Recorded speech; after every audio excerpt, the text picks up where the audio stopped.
Hello everyone, my name is Kavus from University of Lausanne in Switzerland. I'm here to explain a framework that we designed for mindfulness technologies together with Chaklam and Zhangxi from Kochi University of Technology in Japan and Peng from Pausable in Denmark. So let's start. Okay, so our world is stressful, it's full of distractions, and many people fight against anxiety. In such a critical situation, mindfulness is a skill that obviously can help us to better survive. So mindfulness is the art of living in the present moment, and technically it is defined as paying attention in a particular way, on purpose, in the present moment, and non-judgmentally. While meditation is the way of practicing the mindfulness. Well, based on physical exertion, meditation can be categorized in two forms: static meditation, such as Buddhist or Zazen, and kinetic meditations like Tai Chi or yoga. In the static meditation, usually practitioners are sitting, their body is stationary, and they pay attention to an object such as their breath, mantra, or even eating. In the kinetic meditation, practitioners move their extremities and pay attention to the bodily movements. So the current mindfulness technologies come in the form of a guided meditation, where a meditation instructor trains a user by giving instructions.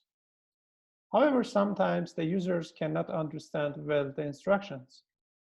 And because technology doesn't know about the user's current states, it cannot give feedback to help the user. As a result, many users may not be able to self-regulate their attention using this approach. So to address this, we design a framework. We call it Attention Regulation Framework. The figure shows in high level how framework works.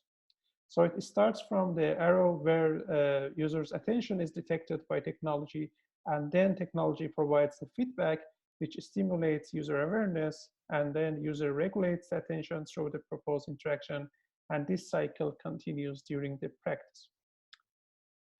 Okay, so there are many challenges for designing this framework, and now I will explain the challenge and then solutions one by one. First is about detection mechanism. So technologies should be able to monitor the user current states. One promising solution for this is using psychophysiological sensors or so-called biofeedback. But the problem is that such devices have an intrusive nature, that they might interrupt users' meditative experience.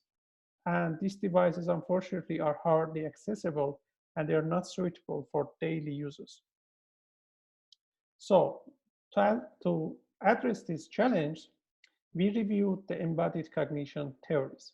According to the embodied cognition, our mind and body are closely intertwined, and any change in our body might alter the state of our mind. So when we move our body, it creates interoceptive, kinesthetics, and proprioceptive senses that they can act as inner feedback and they can support self-regulation. So the framework tells us to detect bodily movements because they can reflect the user's attention and they can be measured by technology. For example, through measuring users' fine movements like finger movements or their gross movements like arm movement, we can actually detect their attention. The second challenge is about giving the right feedback to the users. And this feedback should support non-judgmental thoughts during meditation. Non-judgmental thoughts means the user should not evaluate moments as a right or wrong. To answer this challenge, we reviewed attention restoration theory, which describes that spending time with soft fascinations helps to restore attention. For example, gazing at a beautiful garden or listening to a bird song. But the challenging part is to design effective soft stimuli in feedback. And the answer is using soft cognitive stimuli that they are free of tired cognitive patterns. Simply speaking, the framework tells us to avoid a familiar image, sound, or any element in design that they can trigger thoughts in the user's mind. The third challenge is the regulation technique, and we ask, what is the suitable interaction technique for self-regulation? For example, in traditional meditation, practitioners use objects as a medium, such as they breathe, or they perform fine motor movements, like in Buddhist prayer beads, people move their finger, or they perform gross motor skills, like what people do in Tai Chi. So to answer this question, we refer to relaxation response principle. According to this principle, if practitioners do some actions slowly and continuously, they can achieve relaxation, such as a slow repetition of a word, a sound, breathing, or a movement. So the keywords here are slow and continuous, and the framework informs technology to utilize qualities of movements in traditional kinetic practices, including pace and endurance. Fortunately, pace and endurance can be simply measured with technology. For example, mobile phones can detect speed and position of the finger on the touch screen, or they can measure speed and acceleration of mobile phone movements. Here are two design cases that we designed for our framework. One of them is for static and the other is for the kinetic cases. So for static, as you can see here, the moment user put the finger on the screen and move it slowly and continuously, app detects it and creates audiovisual feedback. So this particular way of finger movement requires users to put attention on the movement itself from moment to moment.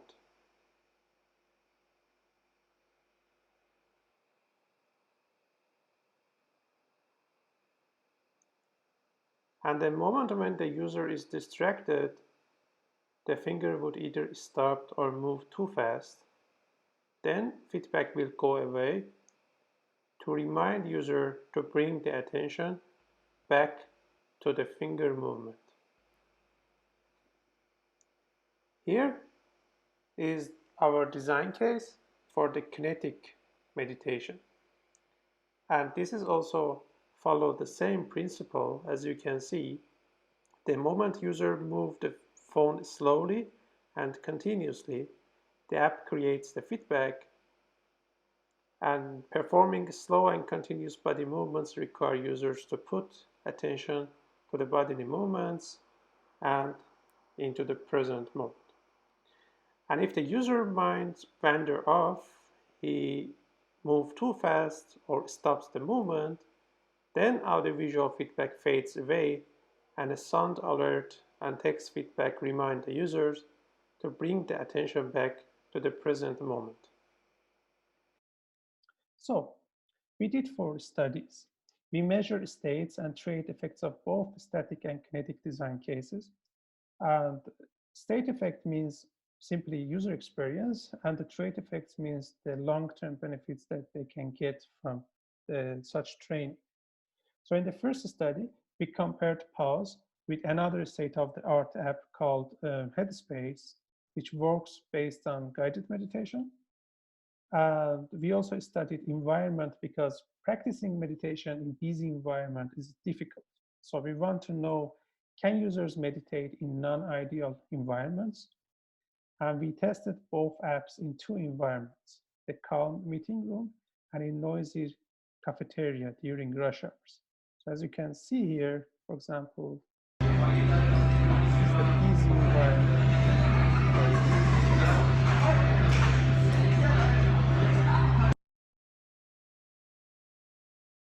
Okay, so we measured the heart rate and we found interaction effect that in the busy environment, Pause significantly can decrease heart rate compared to Headspace, but in the calm environment, Headspace works better. We analyzed also the EEG brain waves in the frontal part of the brain, and our EEG results shows a similar trend.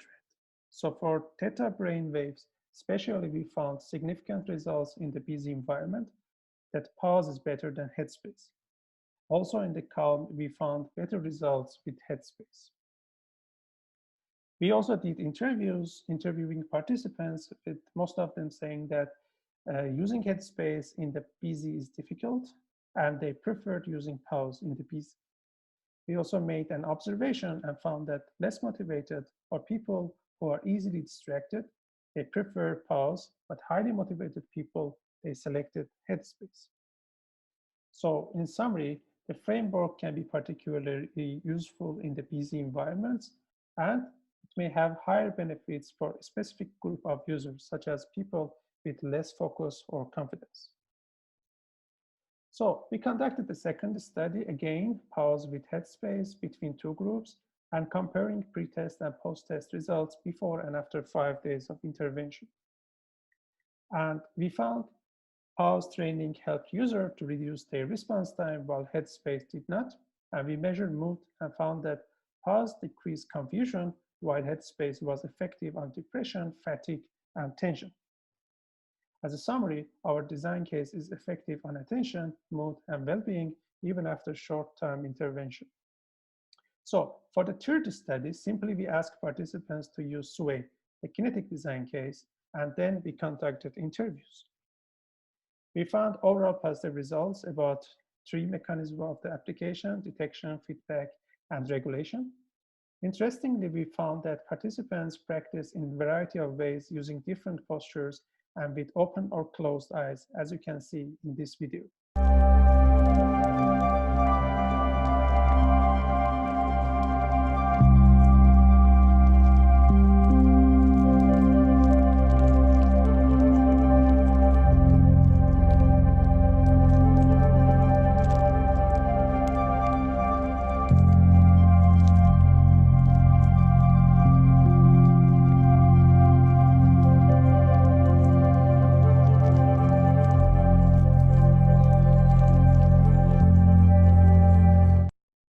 So this is important because it supports users with different interaction preferences, like users with mobility differences.